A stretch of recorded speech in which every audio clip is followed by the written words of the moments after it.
an inner dialogue that forced him to explore the demons born out of his childhood, but also the position that he found himself in as a young man. And then began the journey to navigate that dialogue and transform himself into the Navy SEAL, the ultramarathon runner, the best-selling author, and the extraordinarily positive and influential man that he is today. As some of you may know, David has done various public lectures. He's a familiar face online because there are so many clips of him on YouTube, and he has done podcasts before. However, I'm certain that you'll find today's discussion to be very different than previous podcasts that David has been featured on.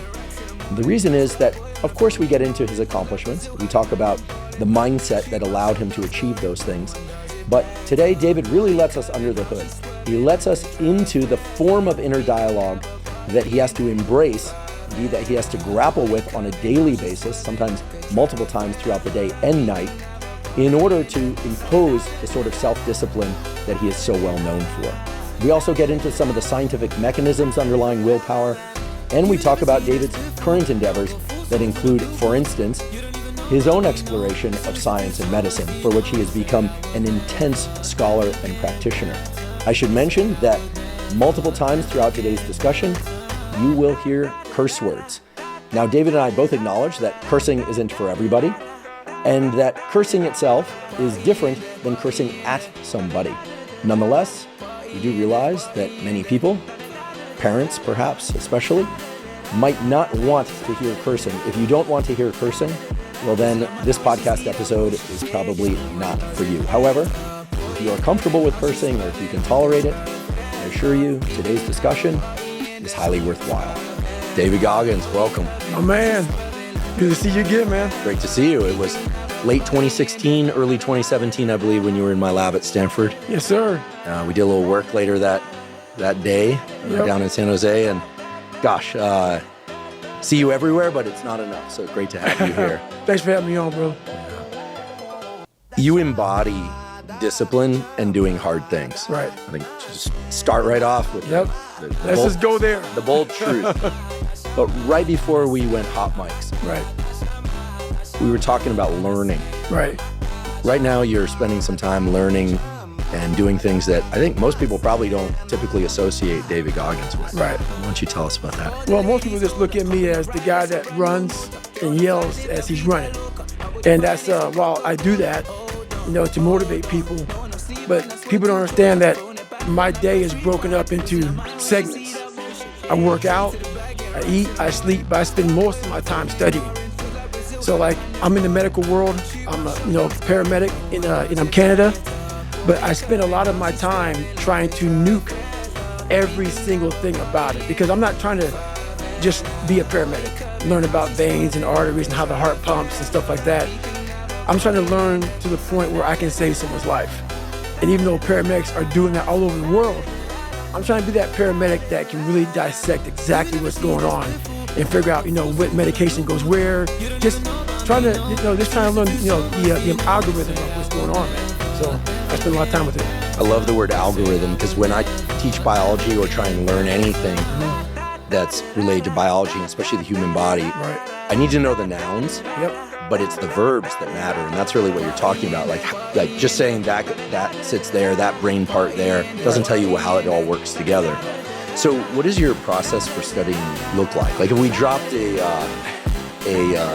camera in the room, but a microphone into your inner dialogue, gosh, wouldn't we all love that? But if we dropped a microphone into your inner dialogue, are you waking up looking at the books and going, yeah, fresh day, let's learn? Or is some of the same resistance that you've talked about coming up around physical work, is that coming up from time to time? You know what? I was nervous at first. I'm gonna keep I'm gonna keep it real. I'm gonna keep it real. So I'm not a real smart guy. And what I mean by that is I was born with ADD, ADHD. My brain cannot retain information. I'm not some genetic freak when it comes to running, when it comes to lifting weights. I am absolutely the bottom of the barrel. And people will never believe me. And they can just, whatever, believe what you want to believe. So when you ask me this question about what does studying look like for me, I have to go over the same page over and over and over and over again. While Jennifer can look at that page while she's, quizzing me, she'll learn it right then as she doesn't know anything about it. She will quiz herself or quiz me and learn it as she's quizzing. It's the most frustrating thing in the world how my brain works. So what I do is I literally sit there with a pen and paper and I have my books and I go through and have to write everything down every single day. I will study the same page until it's photographic memory from writing the same thing down. And then from there, I'll go back through and relearn it again. So I'll learn the bulk of it, but then I'll go through and learn the small things within that. So if it's a medication, I'll learn what the medication does. First I'll learn how to even say the medication. Because these medications aren't like albuterol. No, it's very big words. So I'll go through, learn how to say the name. And I'll go through, learn what the dose is.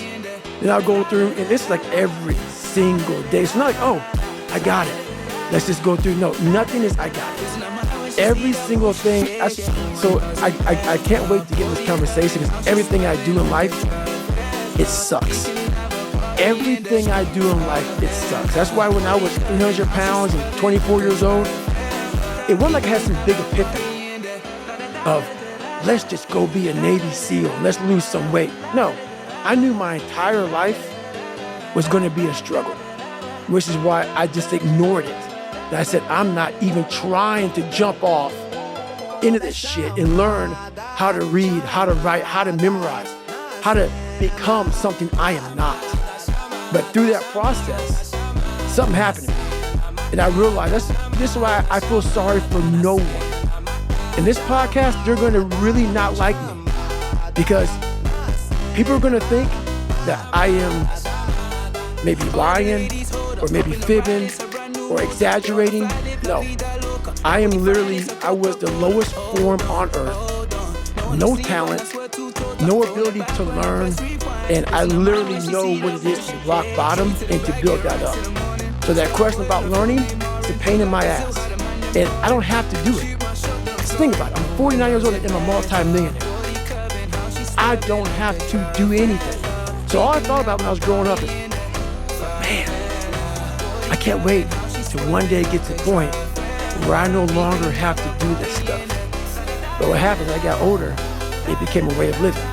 So how I do every day is how I do every day. And it's a discipline, it's a regimen, it was a choice I made. And the choice I made was, what are you willing to sacrifice and what are you willing to give up to find every bit of who you are as a human being? And I was willing to give everything to do that. So studying is no joke. I love that you're studying. I recall a few years ago I heard some interview or podcast with you, and you just threw out like, I don't know what I'll do next. Maybe I'll be a scientist. And I went, yeah.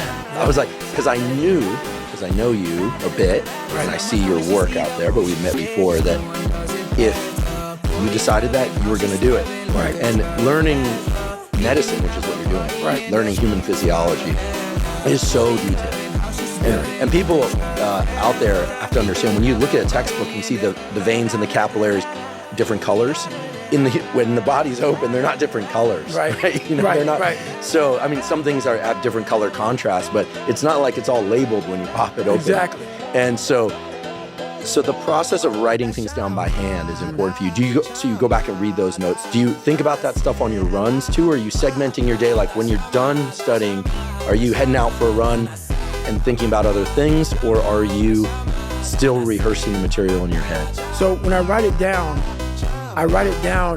and I'm actually looking down at this table right now because I'm back to writing. So I'm actually there right now as I'm speaking to you.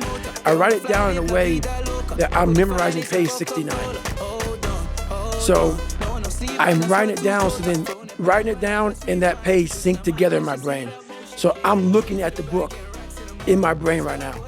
So like, that's just how it works for me. And I have to do it over and over again. So that page is stuck in my mind. So I'm literally flipping through pages as I'm taking these tests.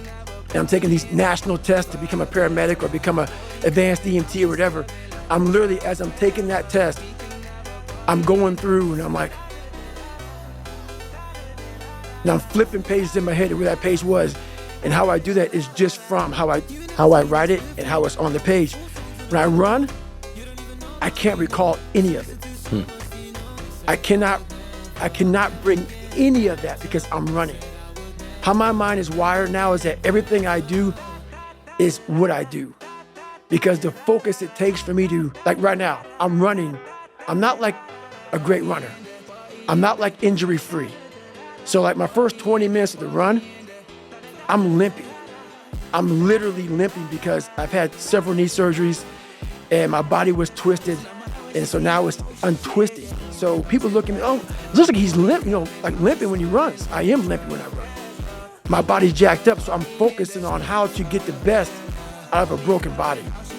So everything I do is a total focus on what I'm doing at that point. If this video meant something to you, don't forget to subscribe. New videos every week to remind you who you are when life tries to break you. See you in the next one.